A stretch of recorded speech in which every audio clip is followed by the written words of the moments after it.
Hi, good day. It's Sue Morris from the New Brunswick Heart Center, and today we're going to review setting up an arterial line. So what I have with me is a 500 ml bag of saline. You do not need heparin if you are using it for a regular small gauge arterial line, but if you were hooking it to a sheath, which is a much larger gauge, then you would have to put heparin in it, and that is our policy at the New Brunswick Heart Center, and yours may differ in your facility. So I have my 500 ml bag of saline, and I have this pressure tubing, and this is the pressure tubing that we use for all hemodynamic monitoring. We use Edwards Life Sciences at this facility, but you may use different materials or products. So when I open it, you're gonna see it doesn't look like traditional IV tubing. And when you feel it, it doesn't feel like IV tubing either. It's much stiffer and less compliant. So I'm going to remove the white packaging. And in my package is an extra number of stopcock dead enders and some labels. So I have a drip chamber, and I'm going to connect that to my bag of saline.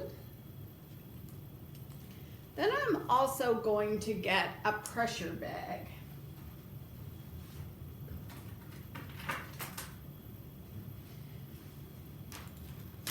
And because this is in an artery, it's going to be have to have a bit of pressure behind it so that blood doesn't back up, and also a little bit of fluid is automatically discharged every hour into the patient's artery to ensure patency.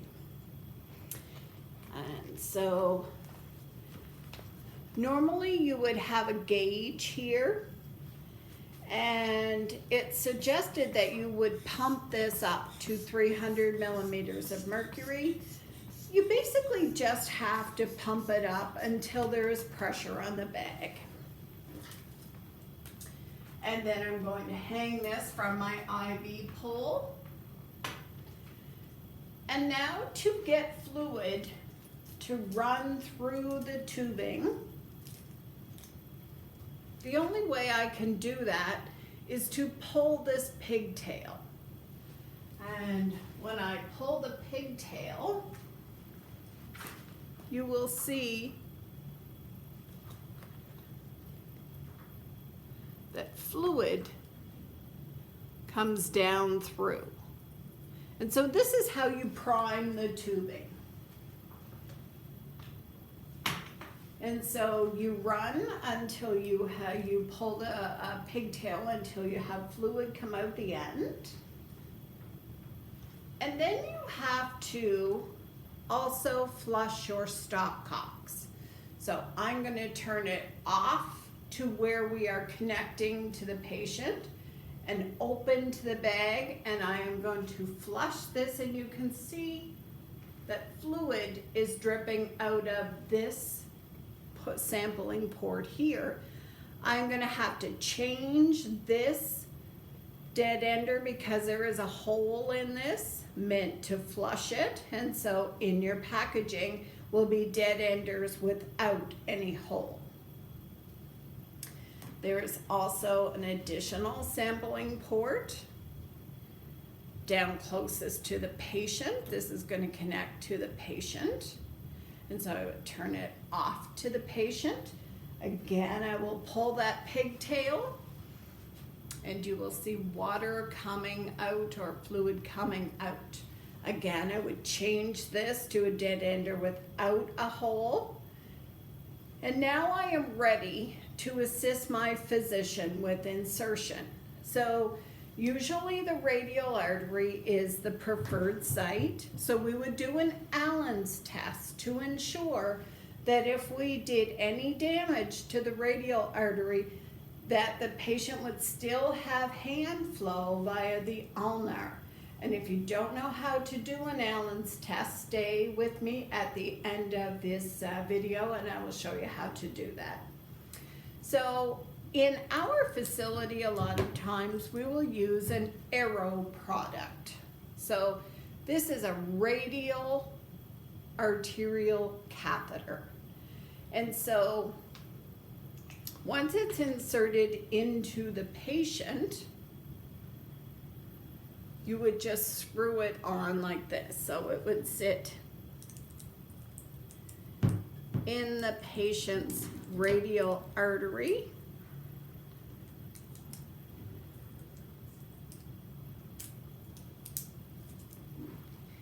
And then we usually wrap this tubing around and tape this sampling port to the patient's arm. And this is where we are going to obtain our blood gases and any other blood samples. The most important thing about an arterial line is to transduce it. And so I have my Spacelab monitor here, and what I need right now are two cables. The first one has a red end on it and two ports to connect pressure tubing. So I could do an arterial line from this one and a CVP line from this one. And so I'm going to connect it into my monitor. And then I'm going to take this gray cable and I am going to friction fit it into this cable. And on the other end, you'll see that there are little tines. I guess it doesn't transduce very well. But on my pressure tubing,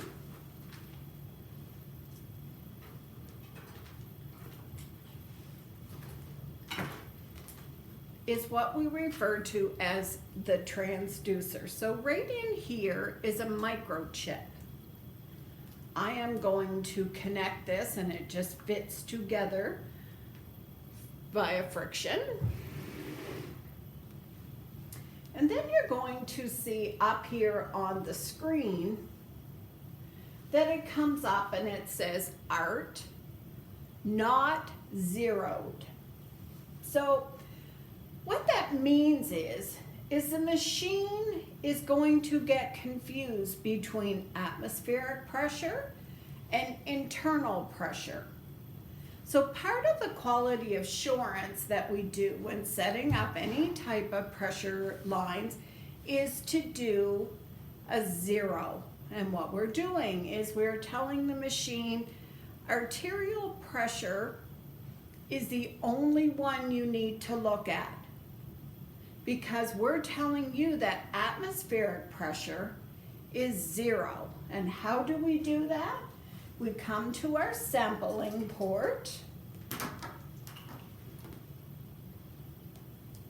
and so it sits in a holder, which I will show you in a moment, like this, with the white tail down. This part to the left of me is going to the patient. It's connected to the patient. This part over here is connected to the pressure bag. So what I'm going to do is I'm going to turn my stopcock so that it is turned off to the patient. So it's not seeing arterial pressure right now. And I'm going to open this stopcock. I'm going to pull my little tab just so a little tiny bit of water comes out. And then I am going to touch the arterial little box. And down here in the corner is the 0 button. And I'm going to hit 0. And we should get a 0 for systolic and a 0 for diastolic. So that we have now. So when I turn this back so that it is off to the sampling port and open to the patient. If I were connected to a real patient, I would get an arterial waveform up here.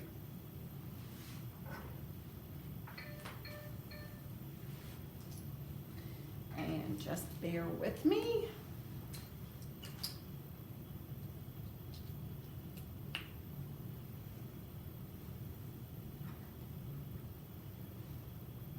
And so I'm connecting it to my simulator.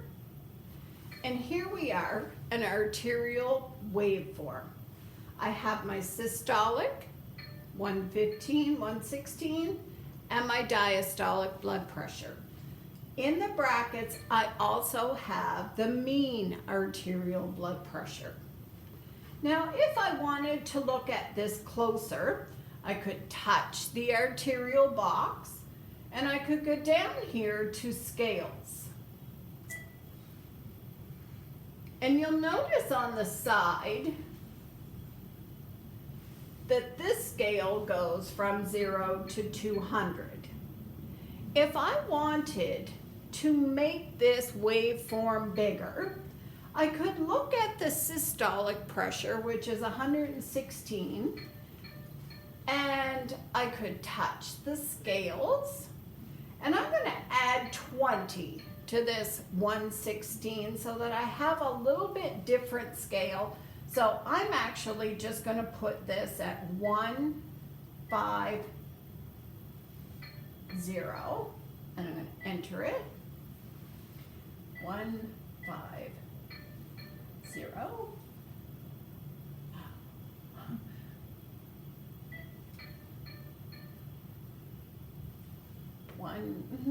Sorry.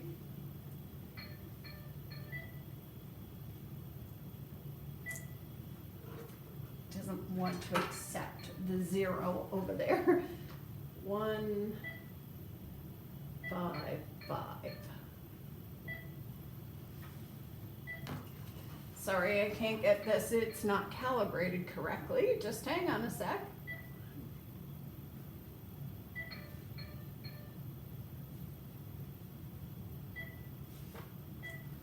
There, finally.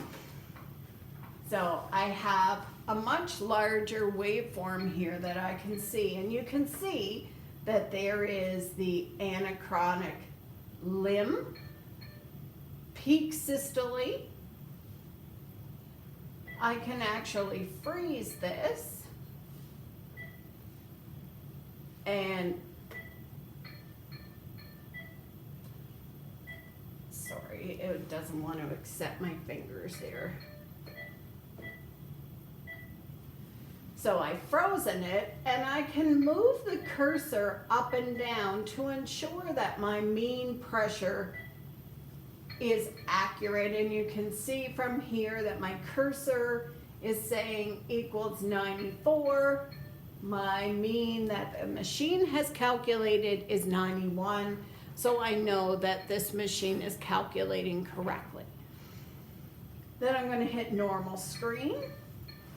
And my blood pressure will be up there continuously. When you have an art line, you should always have it transduced in this method so that if my patient moved or bent their arm, then my waveform would change. But also, if somebody had left or turned a sampling port to where the patient was bleeding, this waveform would be lost and it would be flat, and that would be an indicator for you as a nurse to go and address that to see why this patient's waveform is flat and to ensure he is not exsanguinating.